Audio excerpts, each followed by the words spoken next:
Hello viewers, welcome back to Daily Retro. Today we've got another episode of Retro Gaming News and Additions for you guys.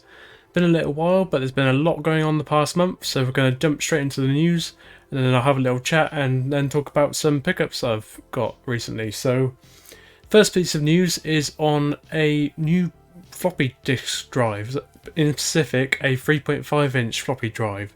So I came across this just through a few sort of emails. So there's a company called C256 Phonics, I believe, and I'll have to refer to the name of the actual product itself because it is a mouthful. So they've going to release in April, which is this month as of time of release, the FNX 1591. So a bit of a mouthful there, but this is a brand new floppy disk drive for any IEC compatible computers. So in plain English, that means pretty much any Commodore from the 8-bit era. So that's really interesting, I thought, to see the fact that people are sort of resorting to building these products now for older 8-bit computers rather than sort of repairing what's already there. This is quite a high price product. It's made in America. I believe it's going to retail for about $275, which does seem a lot. But obviously what you're getting is a more reliable way of reading your old 3.5 inch floppy disks. It also has a mini USB in the back, so you could use it for backups and things, I'm sure. It has two IEC ports on the back, so you can daisy chain it as well as just direct connect it to your Commodore computers. So yeah, I've been really interested in looking at the specs of that, and I'll leave a link for that down in the description.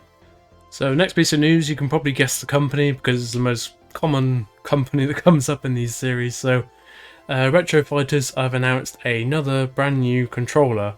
This is for the original Xbox. It comes in a nice translucent green or black colouring, same as the original OG console.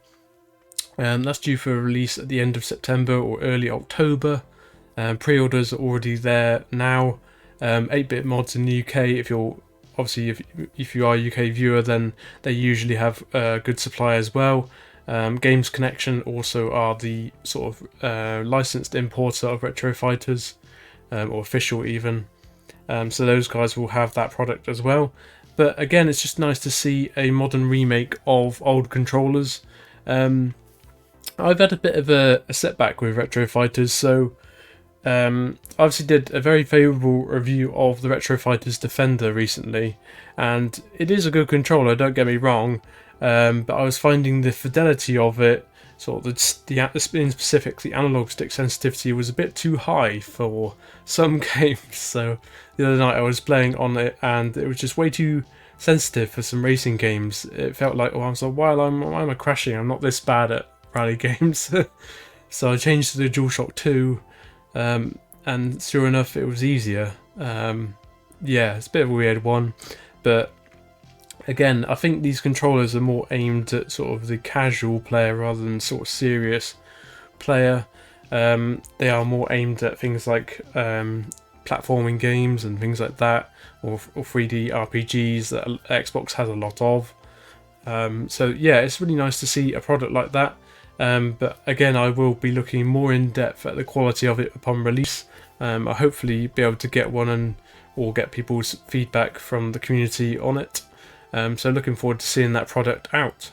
So on to the next piece of news, it's from Krix. So Krix has just released the Turbo EverDrive Pro. So this is for the PC Engine. It's a really nice cartridge as usual, a HuCard even, and what this is sort of aimed at is it's definitely a high-end priced cartridge. I think it's $220, so it is expensive, but it has the FPGA chip in it that allows you to play the CD-ROMs as well as the HuCard ROMs if you've got the CD hardware connected. So I believe that's partly why the pricing is so high on it. Obviously there are cheaper flash cards available for ROM carts that don't have that functionality on the PC Engine, but if you're looking to play or maximize your PC Engine with ROMs on physical hardware, then Crix is always the way to go. Best products, in my opinion, for things like EverDrive and just bringing your ROMs to modern to your old hardware even. So yeah, it's a high price point, but I think people will buy it because there's a lot of love for the PC Engine, as I've seen a lot of recently. And yeah, I can't comment too much on it because I don't know too much about the PC Engine. So maybe someone can enlighten me as to how many games or how good the games are for the CD side of it. And then finally on the news front is there's been a lot of talk in the community about the Wii U. So obviously I'm an owner of a Wii U, so it does concern me. The Wii U has been reported to being faulty if you don't turn it on for a few years or more, and you don't turn it on. It will suddenly be a bricked console when you turn it back on. A lot of people initially thought this was due to NAND corruption. So this is in plain English, that is the solid state sort of hard drive inside the console, same as the Switch has. And this corrupts over time. This is made by Samsung. They are not meant to last more than 10 years. So obviously that is coming to the end of 10 years since the Wii U got released, especially in Europe. But I've actually followed a couple of videos, so I'll leave a link for it down in the description. But Voltar, who's a very well-known modder, he has sort of developed a fix with the Raspberry Pi Pico, which is just sort of a very cheap £5 or $8, I think it is, debug board that has a USB, and you just flash sort of scripts to it and then connect it to your console with USB or the pins, and then you're able to do a fix on bricked Wii U's. So even though it's been reported that NAND corruption is the cause of these consoles failing, Voltar, who's obviously very well known, has reported that every console he has tested so far is not NAND corruption, which is interesting in itself. So what he thinks it is basically the sort of OS, the OS error basically means that the OS isn't even getting booted at startup. So sort of the pointer from the BIOS to a hard drive OS image is getting lost or corrupt somehow. And basically all his software is doing is taking an image of the OS and then sort of repointing it from the BIOS. So the BIOS is what gets sort of run before the OS even starts up. And that pointer is getting sort of recreated by the software on the Raspberry Pi Pico. And then on every single console he's tried, that has worked. Which is interesting to see. I'm sure there's more to the story. It can't just be just that is causing the issues with the Wii U. It's sad to see that Nintendo haven't thought about longevity with their consoles, which is why it's getting talked about a lot. There's a lot of good videos on this subject that I'm sure will give you more detail.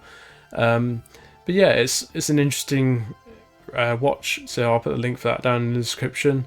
And if you are a Wii U owner, then it's definitely worth knowing about. Don't just throw away your consoles. I don't want any e-waste just because you think your console is going to die. It's a very easy fix, I assure you. So yeah, interesting to see.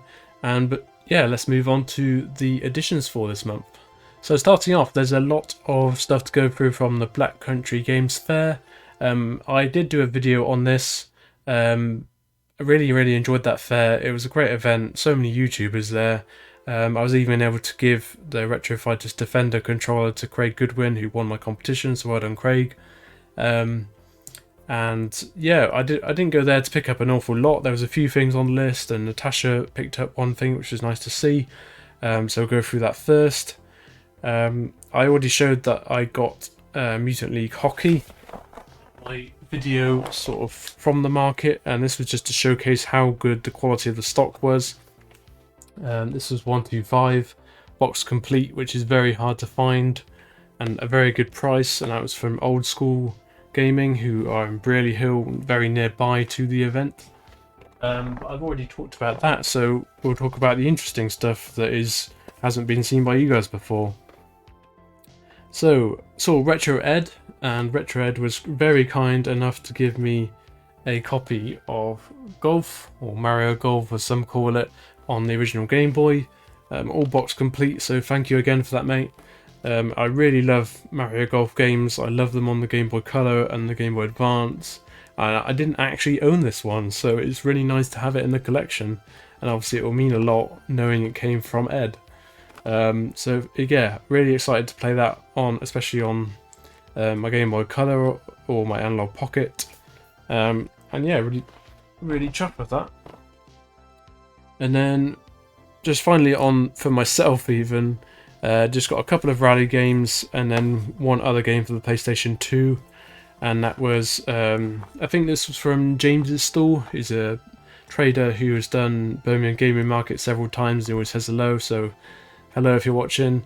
So this is Richard Burns Rally. Well known as one of the best sort of rally sim games ever made. It's still being used on PC sort of by the modding community because it's got very good physics. And then people sort of mod the graphics. So that's really cool to have that on PlayStation 2, and I can confirm that the physics are very difficult but very, very good on the PlayStation 2, and I enjoyed playing that last night actually. And then, so that was £2. I think this one was £1 from a different stall, just in a sort of a bargain bucket. But it was on the list, so I don't have it, and that is Colin McRae Rally 3. Just a generic Colin McRae game, but they are all very good. So I'm looking forward to getting stuck into that at some point. And then finally is actually a game that I've been meaning to get for a while, but I never actually sort of put it on my list. I heard very good things from the remaster, so it was nice to actually have the old original version of it. And that is Destroy All Humans. Hilarious game from what I hear, and yeah, I really can't wait to get stuck into it. Sort of an alien, you play as an alien, and you got to sort of destroy the human race, and you use mind control, and I've heard so many good things, and I've never just got around to playing it, so it's nice to have that in the collection to play at my leisure now. And that was £3. And then Natasha's only pickup from the month, or actually the event and the month. So that is Lara Croft Temple of Osiris Gold Edition. So we actually played this on Steam a couple of years ago, maybe 3 years ago now, and it's a really, really good co-op dungeon crawler game. And this one comes with a sort of Lara figure and an art book and the game, obviously. But yeah, this was only £15, I think, which for a special edition like this is insanely good in my opinion. Really, really tidy figure. And yeah, will be a nice display piece for the wife. She actually did negotiate on it. It was listed at £20 on someone's stall, and in her sort of financial mindset, she bargained them down to 15, and they appeared to have no sort of fight back for that. So it was good to see her get a bargain in their own right as well. But yeah, we might play through that at some point again. I believe it's actually up to 4-player if you really want it to be. So yeah, looking forward to going back to that at some point, actually on the PlayStation 4, which will definitely be a good console to play it on. So penultimately, just a couple of odds and ends. So went to the Gloucester Retro Game Shop recently, and it's not gone downhill, but its stock doesn't seem to change, which is a bit of a shame. It seems to be focusing more on sort of the collectibles and Pokemon cards and things like that, and toys. Which there is a big market for, as I know, but the games don't seem to get changed around that much.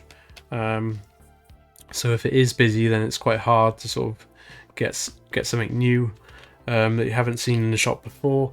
But anyway, the wife saw Tomb Raider Anniversary for the Wii, and she was just like, wow, can I play that with the nunchucks and the Wii remote? I was like, yeah, it looks like it. And this was only £5. Maybe a tiny bit over market rate, which again is possibly a reason why we go to other retro game shops more frequently than Gloucester one. But still a good game to get in the collection, and not really expensive in the grand scheme of things. So she's looking forward to playing that, and really pleased to have it in her Tomb Raider collection. And then this was a pickup from work. So obviously someone at work didn't know how much some PlayStation 3 games were worth, and just sort of listed on the forums a load of PS3 games for £2 each, and this one came up. So this is the Classics HD of Ico and Shadow of Colossus.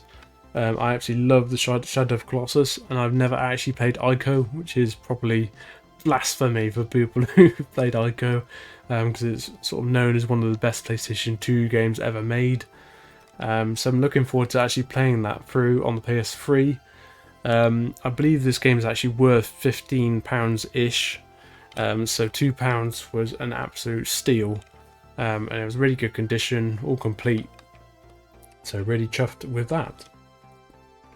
And then finally we just went to Vintage Gamer before going to see Russ, Retro Bear and Claire the Repair Bear recently, on Sunday just gone as of time of recording, and just got a few games really that were just cheaper titles, surprisingly.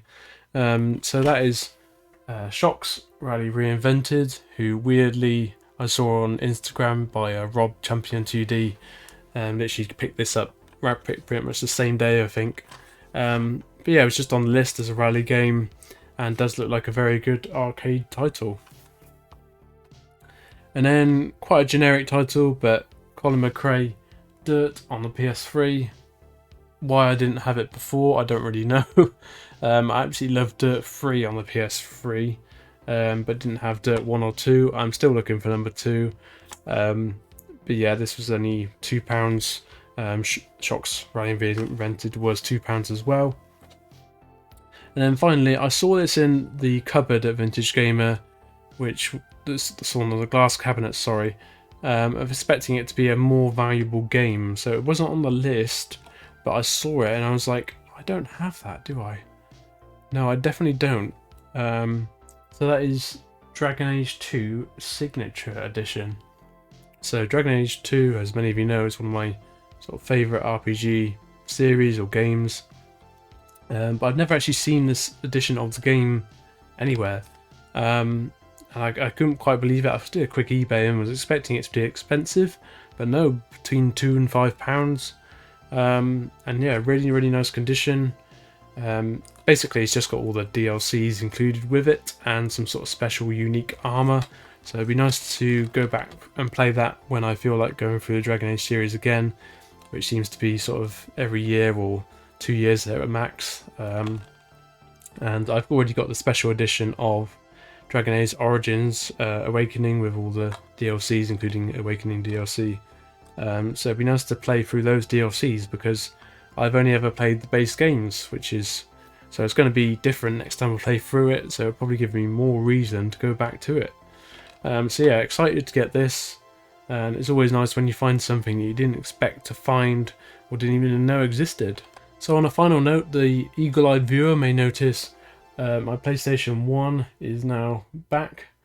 So this was from Claire the Repair Bear, who is obviously not too far from me, only 50 minutes drive to Russ's and Claire's, and really, really impressed with her installation of the X-Station. So I've actually owned one of these before, but I sold it years ago before I even had a games room. That's the sort of box that came in if you're interested. But I have posted a picture on my Instagram of the ODE inside it. So this is a solder-in replacement for the disk drive on the PlayStation 1. The only real reason I did it, I'm not a massive fan of soldering mods, but I did try to get an alternative, a replacement drive even for the PlayStation 1, and it was very intermittent. These replacement units are generally sort of Chinese and cheaply made, and that might be why it didn't work very well. But the X-Station was £90, I think, and then Claire was very fairly priced install at £45, including a micro SD that had Ridge Racer on ready for me to play as soon as I got home. So that was a really nice touch. But yeah, so that PlayStation 1 up there is now fully modded with a X-Station, and has a Retro Gaming Cables RGB SCART cable. It goes into my RetroTink 5X, and my goodness me, it looks incredible. Definitely the best way to play PlayStation 1 games, and did actually play the other night on a couple of titles, and wow, it's honestly the best experience I've had playing the PlayStation 1 in my lifetime, I think. So yeah, can't wait to play more PlayStation 1 titles on it. Put all my ROMs that I've got from my physical games on it. So yeah, it makes sense to sink more time into it soon. I will be getting a Memcard Pro most likely, just to sort of go with this, because it can sort of then, I think it can then mount the SD card from the X-Station, and then you can use the Wi-Fi module to send and receive stuff from it, which is quite a cool concept. But yeah, really chuffed with that. So thank you again, Claire, if you're watching. I'll leave a link for Claire's repair services down in the description. I believe it's just an email or her website. But yeah, definitely recommend her services. Also, always very good communication, and as I say, very fairly priced as well.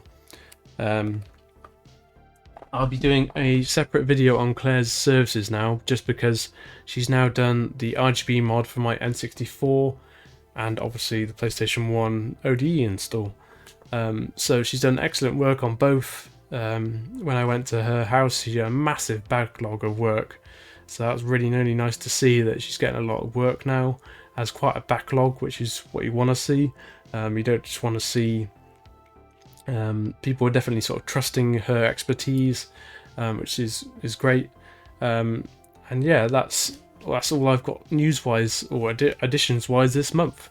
It's been a bit of a weird month, so I've not really done too much gaming other than getting the PlayStation 1 back in the games room, and I thought, wow, it's just an opportunity to sit in the games room and just really enjoy that.